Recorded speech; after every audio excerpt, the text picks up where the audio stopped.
Normally I would just play this part of the video just as is, but you guys know the drill. This is not for kids. If you're 17 or younger, please turn this off. Viewer discretion is advised, and all footage is used under fair use, and they all belong to their respective holders. Now, with that said, what I want to say is that I hope everybody is doing okay right now. The times are crazy, I know that, but like I said, I want to keep pushing out and pushing out and pushing out and pushing out these videos for you to keep you guys entertained during these crazy times. And thank you, everybody. I don't care if I only have 20 subscribers. Thank you all for watching, and please enjoy part 3. Last time on the Rabid Review, Desmond Spellman almost caught the witches, but just in time, the witches lost his track. Yeah, what's a big idea? Big magic sends big static. You mean Desmond could have found us? Faster than a LoJack. So the witches decide to no longer use their big magic. So Wendy sulks in her room and Casper... Damn! It's really hard to do that voice. I'm just gonna give you the Cliff Notes version. Justin is a dick to Wendy. Casper and Wendy meet. They have a montage. Realize that their families will split them apart. Come up with a plan to get them together platonically. Wendy gets comeuppance on Justin. The end. So the ghostly trio decide to possess that one guy from Mad TV, that one fat guy from Van Wilder, and that one weird teacher from That's So Raven. Yep, that's me. I'm pretty sure you can guess who possesses who, but just in case you try to call me out on continuity bullshit, Stretch possesses the Mad TV guy, Fatso possesses the Van Wilder Fatso, and the That's So Raven That's me. teacher gets possessed by Stinky. All set? Casper, start the timer. Mark. If you didn't see part 2, I am definitely seeing you after class and definitely catching up on your homework. The ghostly trio think their time possession record is broken, so they're trying to get it back again. So the ghostly trio make their grand entrance to the dance, as well as Wendy's aunts, who kind of look like the three Ednas, Divine, Harvey Feinstein, and John Travolta. Although, with the way that crown looks on Fanny, she kind of looks like the Chrysler Building. As you may guess, with all these colorful characters all mashed together, hijinks ensues. Like Stinky sneezing on a woman, Fatso stuffing his face with food while having a conversation with the lawyer from the first Casper movie for some reason, and Stretch ending up on the Me Too list multiple times, although he does get smacked in the face for it.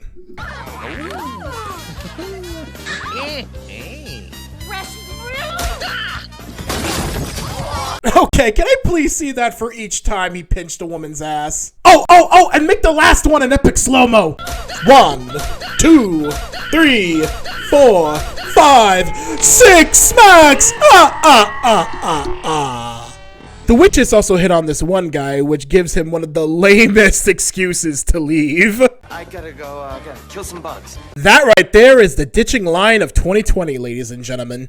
So Casper and Wendy finally meet up with each other and set their plan in motion by first changing up the music and also shining the spotlight on the two aunts so that the ghostly trio notices them. Maybe it's just this body, but those chicks look extra crispy. Ooh, I second that emotion.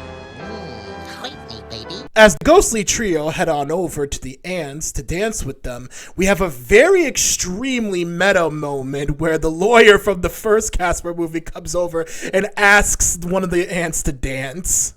Would you like to dance, ma'am? Scram, loser. Can't you see a real man approaches? So Stretch dances with Gert, Fatso dances with Fanny, and Stinky dances with Gabby. While this is happening, this gives Casper an idea. Come with me, Wendy. However, Justin is right behind them. There she is. Let's see who this hunk is that she dumped me for. I'm getting really sick and tired of my mom tweeting about that greaser who pinched her ass. So then, Casper puts on his big ghost pants and asks her out on a dance. Would you like to dance? Really? Sure. Right here? Over there. Cool. Okay. So Wendy changes into a dress. Casper drags her up to take her to the gazebo while a very familiar song plays.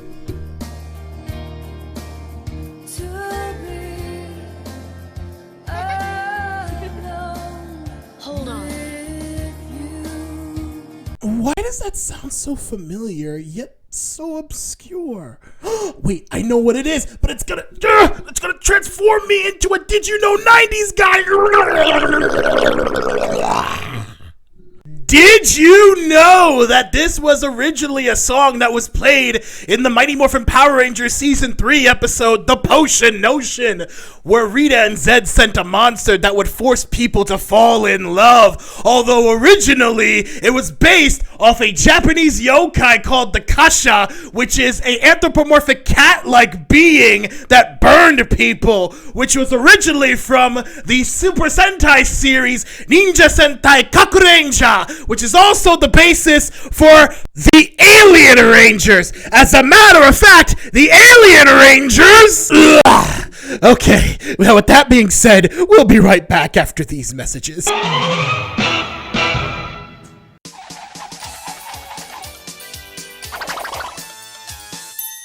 Whoa, little bro. Smoking is no good.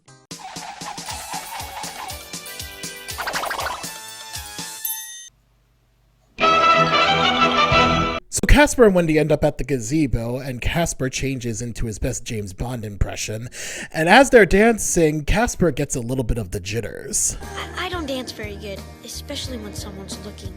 Hold on. That's better. Although this is a major continuity error from the original Casper movie, but whatever. As Casper and Wendy are finishing their romantic dance, a wild Justin appears, and he finds them when he makes this little comment. So you'd rather dance alone than with me, huh? Who's that? Nobody important. Sure sounds important.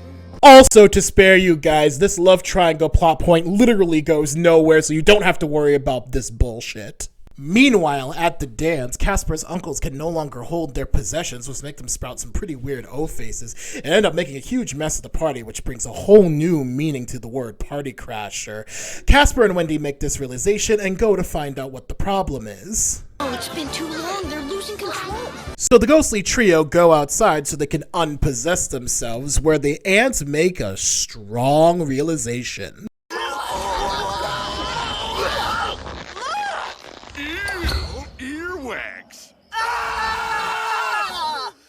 I made out with Firestein! I made out with Travolta! I made out with Divine.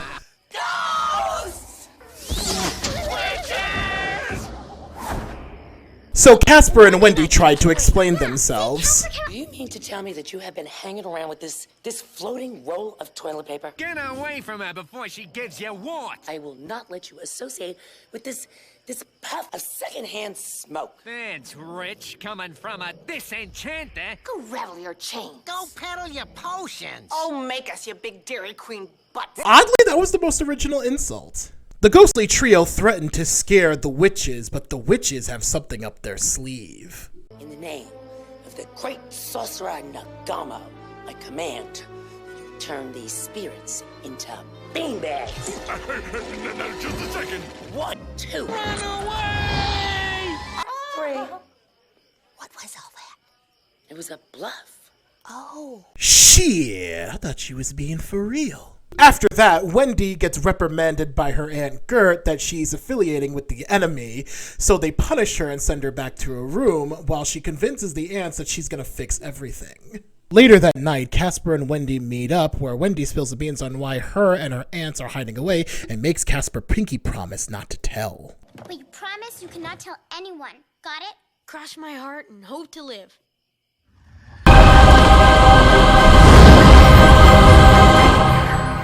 A pinky promise. Wendy then tells Casper that they can't use any big magic because if they do, Desmond Spellman will find them and throw them into the mystic abyss. Wendy then explains to Casper while he's hiding under a mink coat so nobody sees him that he needs to talk to his uncles so they can stay away from her aunts and they won't have any issues.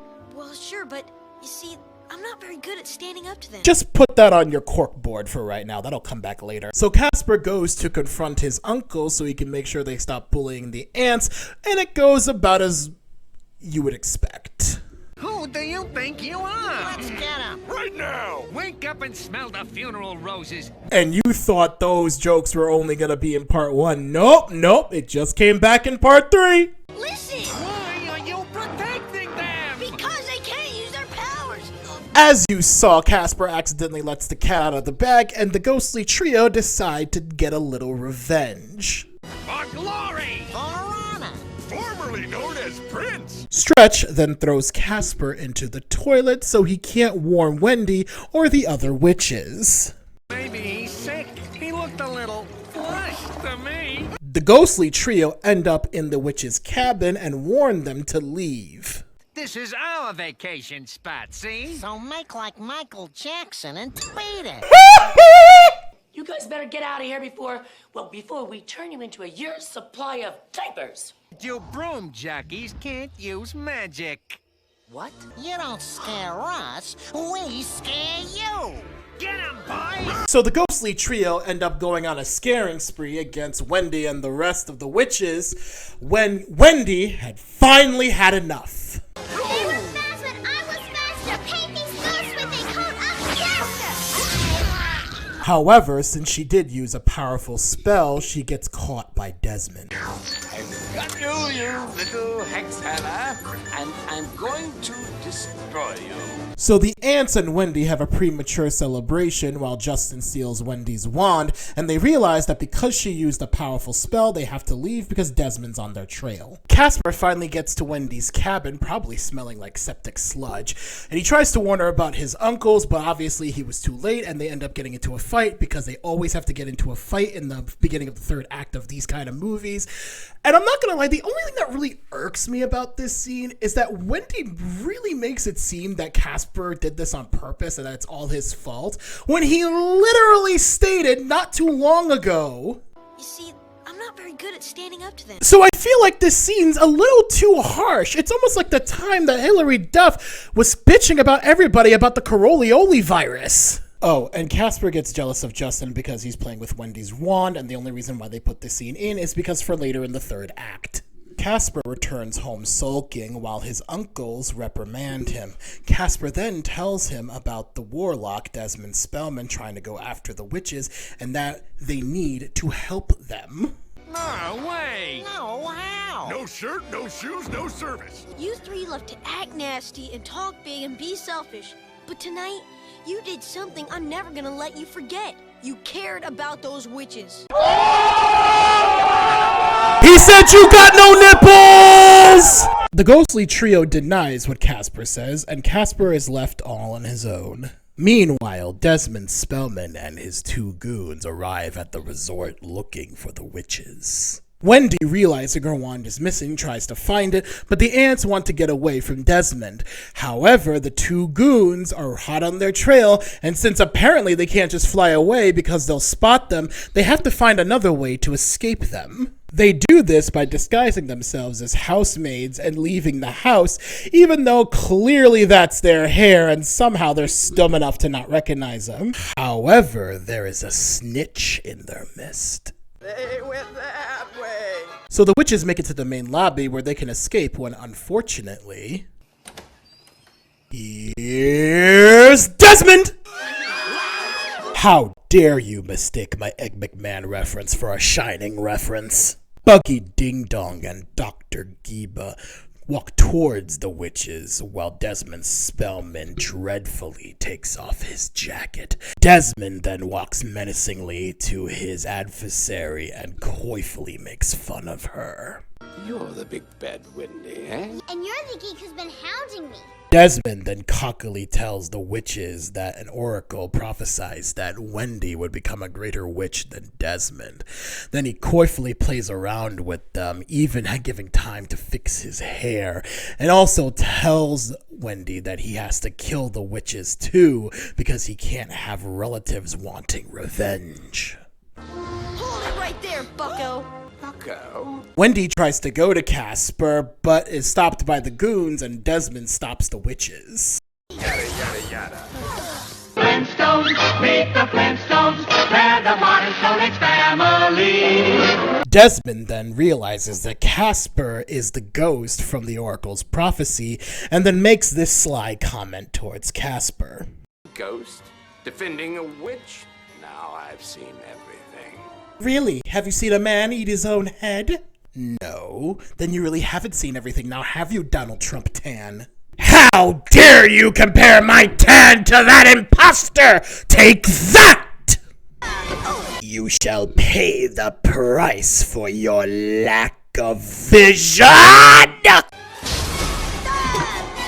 So after Emperor Spellman blasts Casper away, Casper realizes Wendy needs her wand.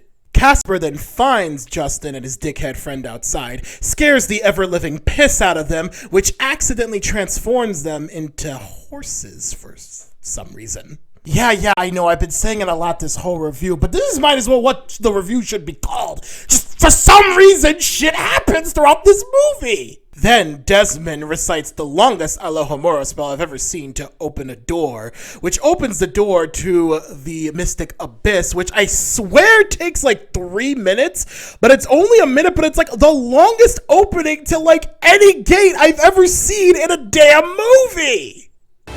Behold the Mystic Abyss. So as Desmond and the henchmen are about to throw Wendy into the Mystic Abyss, Casper appears with Wendy's wand, and the goons try to stop him, as well as Desmond try to get a few shots into Casper. Unfortunately, though, Casper gets hit by Desmond, and he tries to throw the wand to Wendy, but one of the henchmen catches the wand. Wendy then summons her broomstick that acts like a dog, so that the broomstick can get the wand back and beat the ever-living piss out of Desmond's goons.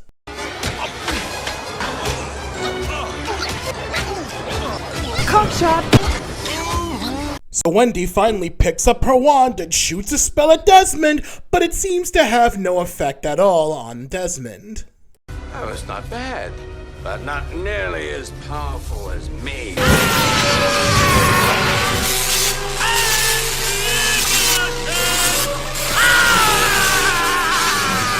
As Desmond Wingardium Leviosa's Wendy into the Mystic Abyss, the ants try to stop him, but unfortunately are caught by the goons, and Desmond traps Wendy into the Mystic Abyss. Gordo, Miranda, I don't feel so good.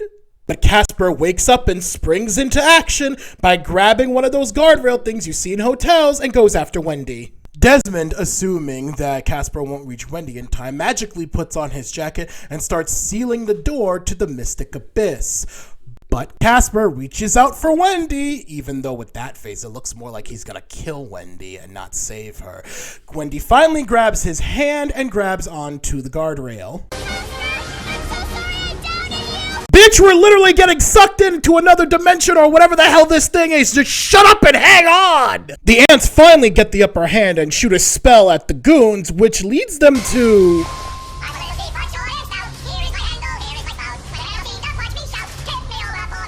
So Gert, Fanny, and Gabby try to shoot Desmond with a spell, but it doesn't do anything. So in retaliation, he transforms the ants into things that they don't like. I'm a man. I'm a French dish. I'm repulsive. What knockers.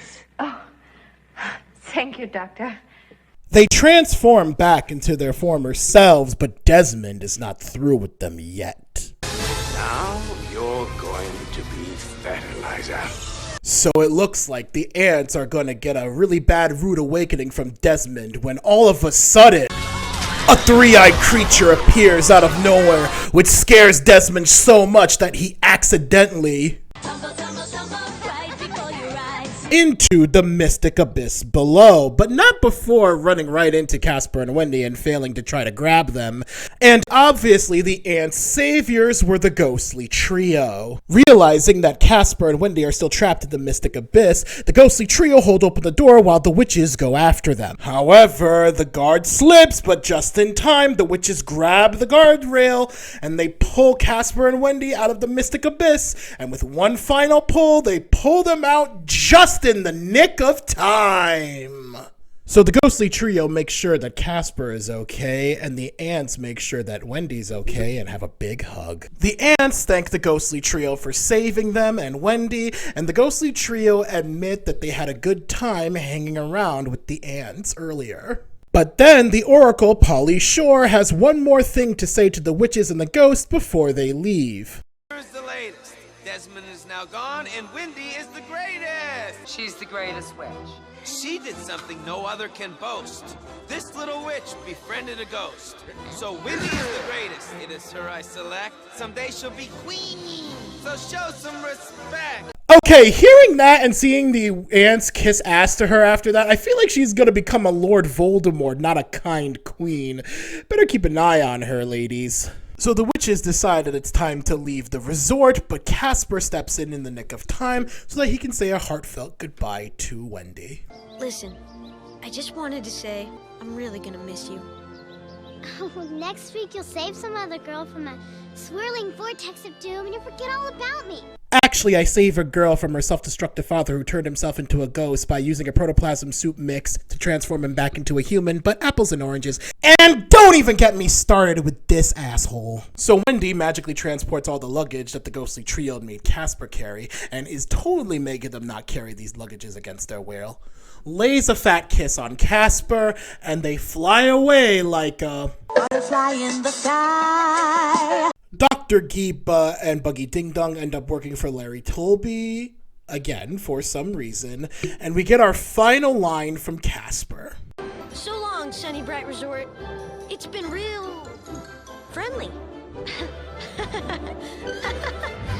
A really interesting fact that I recently found out while researching this movie, there are some famous actors who played the ghostly trio, such as Jim Ward, who is most famous for playing Quark in Ratchet and Clank, Bill Farmer, who is the current voice of Goofy, and Jess Harnell, who is best known for playing the voice of Wacko Warner from Animaniacs. Strange, right? Well, anyway, I'm so glad I finished this review. I hope you guys are enjoying it. Please like and subscribe. If we get to about 500 views, I will upload the full version of this review just for you guys. So remember, guys, stay safe during these crazy times. Stay rabid. And remember, Yakko spelled backwards is okay.